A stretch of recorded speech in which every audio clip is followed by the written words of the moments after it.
Tapi baliknya dari Magelang ke Jakarta, apakah satu mobil atau beda hari, kami belum dapat informasi untuk itu. Maka mobilnya kami minta untuk segera dilakukan pemeriksaan dan penyitaan atau pengamanan tandasnya. Iya. Ini bukti baru lagi nih, ternyata lagi di Magelang hari itu, guys. Assalamualaikum warahmatullahi wabarakatuh. Ini nggak usah lama-lama buat seluruh rakyat Indonesia. Alhamdulillah, Majelis Penderitaan Rakyat dengan kekuatan yang ada sekarang sudah sampai di sidang PT UN, dan kita masih banyak yang akan kita gugat lagi tentang masalah mandatori vaksin. Jujur aja kami kesulitan untuk dana untuk operasional. Ya, dengan segala kerendahan hati kami mengajak semua rakyat Indonesia yang mau, sekali lagi yang mau, nggak ada paksaan untuk yang tidak mau. Nih ada meme-nya atau flyernya atau apa namanya, lu catet deh, ayo sama-sama kita berjuang untuk stop mandatori vaksin. Dah, gitu aja, gua tunggu partisipasi kalian semuanya.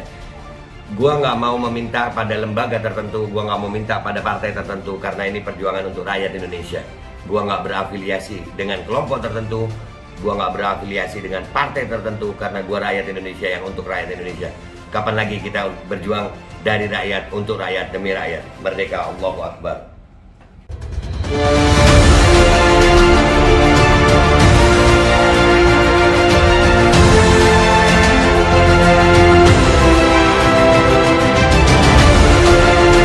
Assalamualaikum warahmatullahi wabarakatuh. Welcome back, selamat datang lagi di channel Babe Aldo bersama gua Babe Aldo, YouTuber receh yang tetap santuy, tetap sehat, dan jangan lupa ngopi. Bismillahirrahmanirrahim.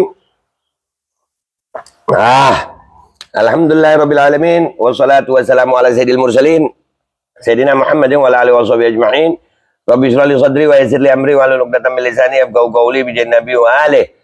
Salam revolusi akhlak, semangat revolusi akhlak. Semoga akhlak kita jadi lebih baik hari ini dibanding kemarin. Panjang umur perjuangan, merdeka, Allahu Akbar. Salam Jumat berkah bagi kita semuanya. Mudah-mudahan di Jumat ini kita mendapatkan keberkahan dan keberkahan bagi seluruh rakyat Indonesia. Salam sejahtera bagi seluruh rakyat Indonesia, dimanapun kalian berada. Semoga kalian semuanya dalam keadaan sehat walafiat, tidak kurang suatu apapun. Dan mudah-mudahan kalau ada yang sakit dari kalian, itu menjadi sakit penghapus dosa, menambah pahala. Sakit yang insya Allah segera disehatkan oleh Allah Subhanahu Wa Taala dalam sehat yang manfaat. Amin ya rabbal alamin. Oke guys. Ya, konten kita kali ini masih tetap dengan seputar peristiwa tembak-menembak. Ya, bukan tembak-tembakan ya. Ini ada fakta baru guys. Ini beritanya nih. Ini keren ini. Ini harus gua angkat nih. Ya, beritanya begini nih. Dari online Indo TV. Fakta baru, pengacara ungkap Brigadir J kemungkinan dibunuh di antara Magelang dan Jakarta. Simak analisisnya. Waduh, padahal kan kita tahu lokusnya itu di rumah Irjen ya. Ini kemungkinan dibunuh antara Magelang dan Jakarta. Ada bukti baru apa ini guys? Siapin kopi kalian, kita baca sama-sama beritanya. Tim pengacara keluarga Brigadir J menganalisis lokasi kejadian dibunuhnya Brigadir Nofriansah Yosua Huta Barat.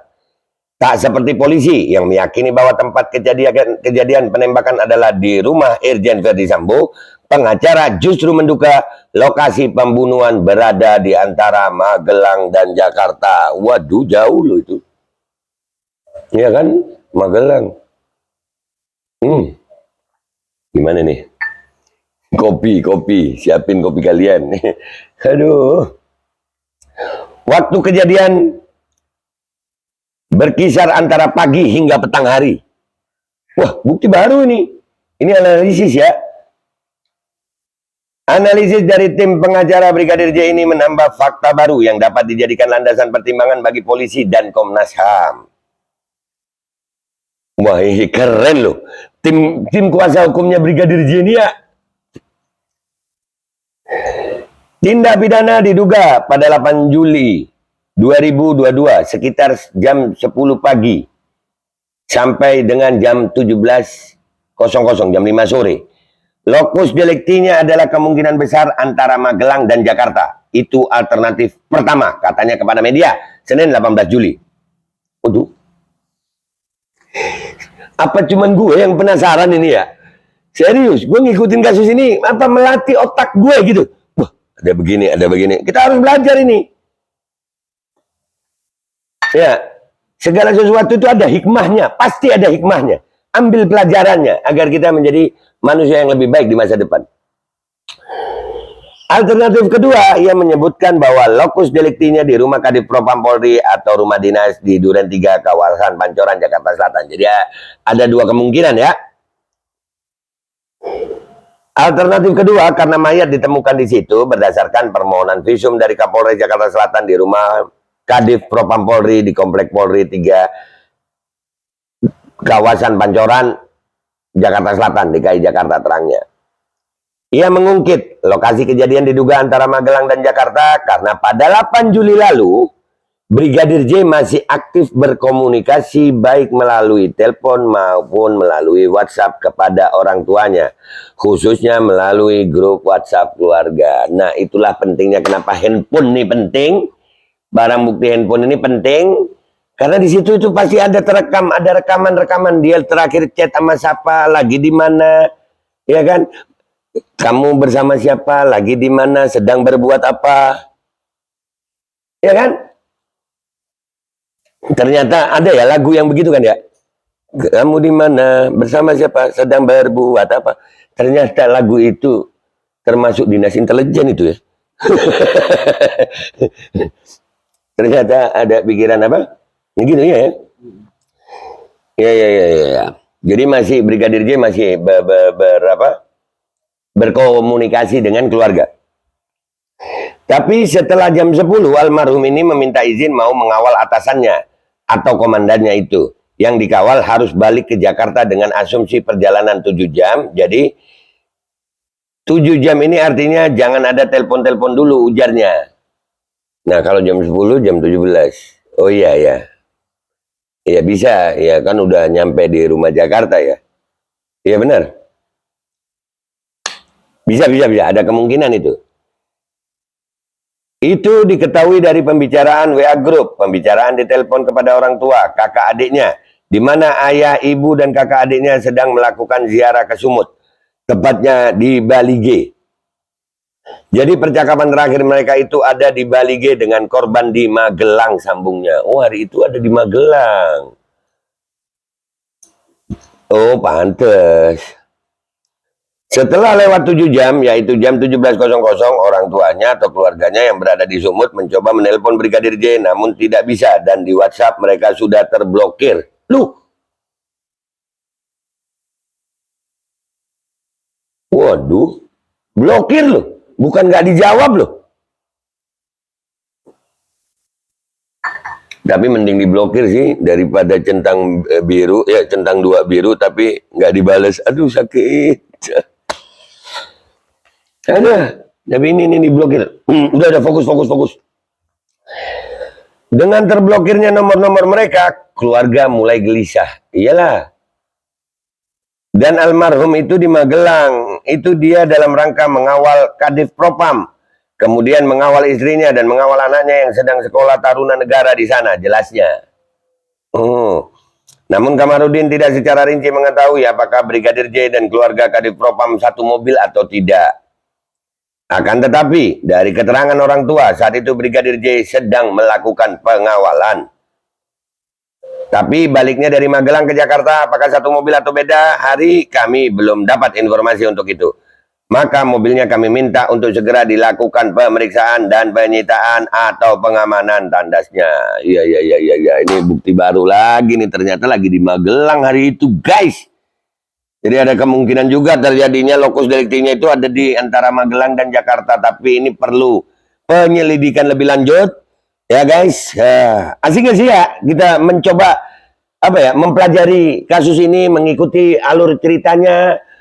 Ya siapin kopi deh, pokoknya siapin kopi deh ya. Kita akan lihat. Ya inilah, Allah punya cara sendiri bagaimana menguak gitu. Kita kan masih ingat ya, setahun lalu apa itu ya? 6 syuhada itu ya. Ya setahun lebih ya. 6 syuhada ya. Ya kan? Nah ini apakah orang-orang yang terlibat di sini juga terlibat di sana? Kan wallahu alam. Tapi Allah itu selalu punya cara gitu. Tuhan itu selalu punya cara untuk memberikan anugerah atau hukuman kepada yang dia kehendaki. Kadang-kadang nggak perlu. Kita kan kadang-kadang kalau lagi marah sama orang gini, gemes, kayaknya kita yang mau ngehukum gitu. Jangan, serahin sama Allah. Serahin sama Allah. Allah punya caranya itu. Allah punya caranya. Allah punya caranya menguak sesuatu. Allah punya caranya bagaimana membuat apa ya, yang bersalah itu ada dihukum di dunia, ada dihukum di akhirat. Jadi ini kayaknya memang apa ya, cara Allah gitu. Nah, buat kita semua yang masih insya Allah selesai apa di luar permasalahan ini, jadiin pelajaran gitu dalam hidup kita, yang baik-baik aja gitu, yang baik-baik. Kalaupun yang mau salah kecil-kecil aja ya, nggak usah aneh-aneh gitu ya. Apalagi sampai nyenggol ulama, nyenggol anak cucu Nabi. Terus jangan deh ya, nanti akhirnya aduh, mubahala ini serem bro, ya kan? Mubahala ini serem, ya nih NM kena juga ya, Nikmir, iya kan? Iya kan? Iya, udah ya gitu aja. Pokoknya kita siapin kopi, merokok sama otak, akal sehat ya. Tetap santuy, tetap akal sehat, jangan lupa ngopi ya. Kita akan ikuti kasus ini. Alhamdulillah. Oke guys, gitu aja. Gua minta maaf kalau ada salah. Sampai jumpa di konten-konten gua berikutnya. Wabillahi taufiq wal hidayah, waridha wal inayah, wal afu minkum. Wassalamualaikum warahmatullahi wabarakatuh. Bisa begitu ya? Kita kan kemarin, wah ini harus begini. Ternyata Allah punya cara lain guys. Allah punya cara lain. Assalamualaikum warahmatullahi wabarakatuh. Ini nggak usah lama-lama buat seluruh rakyat Indonesia. Alhamdulillah, Majelis Penderitaan Rakyat dengan kekuatan yang ada sekarang sudah sampai di sidang PT UN, dan kita masih banyak yang akan kita gugat lagi tentang masalah mandatori vaksin. Jujur aja kami kesulitan untuk dana untuk operasional. Ya, dengan segala kerendahan hati kami mengajak semua rakyat Indonesia yang mau, sekali lagi yang mau, nggak ada paksaan untuk yang tidak mau. Nih ada meme-nya atau flyernya atau apa namanya, lu catet deh, ayo sama-sama kita berjuang untuk stop mandatori vaksin. Dah gitu aja, gua tunggu partisipasi kalian semuanya. Gua nggak mau meminta pada lembaga tertentu, gua nggak mau minta pada partai tertentu, karena ini perjuangan untuk rakyat Indonesia. Gua nggak berafiliasi dengan kelompok tertentu, gua nggak berafiliasi dengan partai tertentu, karena gua rakyat Indonesia yang untuk rakyat Indonesia.